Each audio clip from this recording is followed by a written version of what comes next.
Hey friend, it's Stacy saying hello with a Summer of Sabbath replay. You're listening to episode 18, Bricks and Donuts, Sabbath Freedom. Hi, I'm Stacy Holmes, and this is Glordinary, a few moments where we celebrate God's glory and champion the ordinary. I'm glad you're here.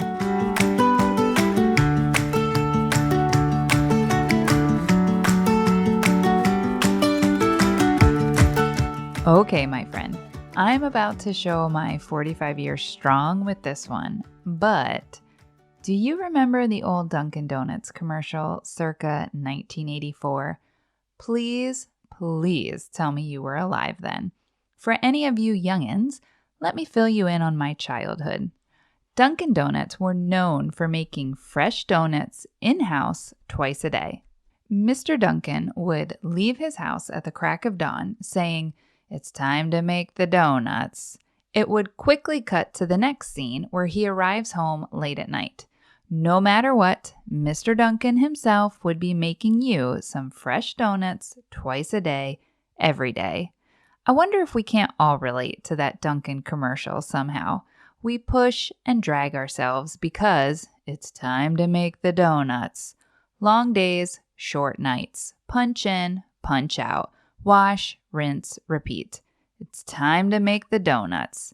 It has another translation if you didn't know, and it's this: make bricks. I'll show you. We've been talking through all things R&R for the soul on our Summer of Sabbath series. You can catch up on episode 16 with our Sabbath starting place, a grid for where we're going this summer as we stop, rest, delight, and worship. By now, we're pretty familiar with the whole "and on the seventh day God rested," right? But then God's radio silent for the next 400 plus years about the Sabbath until Exodus 16 and, well, manna in the desert. At this point in history, the Jewish people have just crossed over the Red Sea. Remember that whole dry ground thing? Well, fast forward exactly 1 month. And we see the Israelites in the desert, newly freed slaves wandering in the desert. We don't usually think about that part. We love the freedom part. We love the miracle. We love the Red Sea and the dry ground part. So cool. Until it's not cool. What do you do when all you know to do is make bricks? You Sabbath. In the most brilliant way, God reintroduces the concept of Sabbath right here. It will take 40 long years of wandering throughout the desert to learn true freedom by unlearning slavery. How does a good and generous father teach them freedom? By meeting their physical and spiritual needs through Sabbath. Listen into Exodus 16, the very first mention of Sabbath since the beginning of the world, and it goes like this. "This is what the Lord commanded. Tomorrow is to be a day of rest, a holy Sabbath to the Lord. So bake what you want to bake and boil what you want to boil. Save whatever is left and keep it until morning." Now look, I kind of brought you in mid-bite, so let me back us up a bit. There's no food. There's no water. The fear's setting in, and it's understandable, right? They've got legit physical needs in this desert. Relate much? And who doesn't get a little whiny and hangry at times? "If only we had died in Egypt," they said. "We sat around pots of meat and we ate all the food we wanted in Egypt, and you brought us out here to die." It's revisionist history for sure. Remember who they were in Egypt? Slaves. There were no pots of meat. Feeding that amount of people in the desert, yeah, that's no small task. God rains down the ultimate DoorDash delivery in the form of manna. Manna? They'd never seen something like this. It didn't exist. What is it? Well, that's exactly what the Israelites were saying too. In fact, what we call manna actually means "what is it" in Hebrew. This small, round, bread-like substance tasted like a wafer made with honey, according to Exodus 16. And I gotta be honest, I'm not hating what I'm hearing so far. Each morning, these newly freed slaves would go out and gather the manna before the hot sun would melt it away. Their only job was to gather enough for that day. One day only.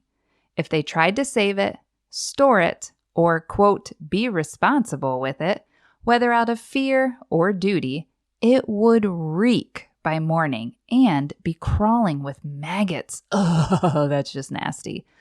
Only enough for one day, except the day before Sabbath.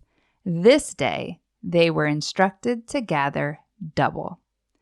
God knew for the Israelites to learn how to be free, they needed to unlearn how to be slaves because they were really good at slaving away. They knew how to bust it. They knew how to nose to the grindstone. What they didn't know was how to be free, how to stop, how to pace themselves, how to show restraint. They didn't know how to stop. And stopping, turns out, is really hard, even when a very good and generous God provides a double portion the day before. It's hard to stop. It's hard to be free when all we've known is how to be slaves. Exodus 16 goes on to say, "Nevertheless, some of the people went out on the seventh day to gather it, but they found none. Then the Lord said to Moses, 'How long will you refuse to keep my commands and my instructions?'"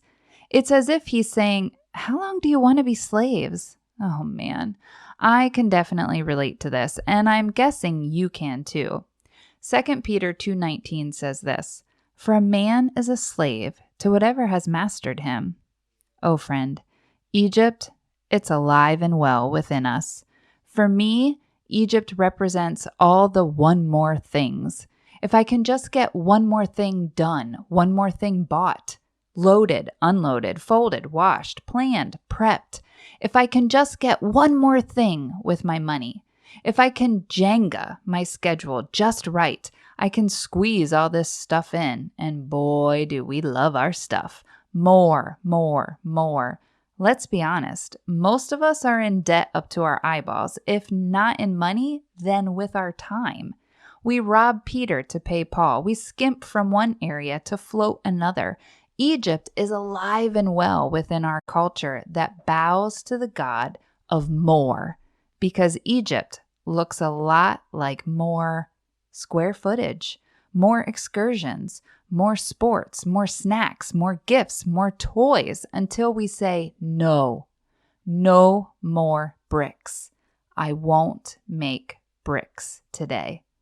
Or donuts. Exodus 16 goes on to say, "The Lord has given you the Sabbath." That's why on the sixth day he gives you bread for 2 days. Everyone is to stay where he is on the seventh day. No one is to go out. So the people rested on the seventh day, it says. The gift of Sabbath is an invitation to stop working, a quote-unquote holy rebellion of sorts, not because we can't, but because we aren't slaves. We're sons and we're daughters. The late medical missionary Dr. Albert Schweitzer is quoted as saying, "If your soul has no Sunday, it becomes an orphan."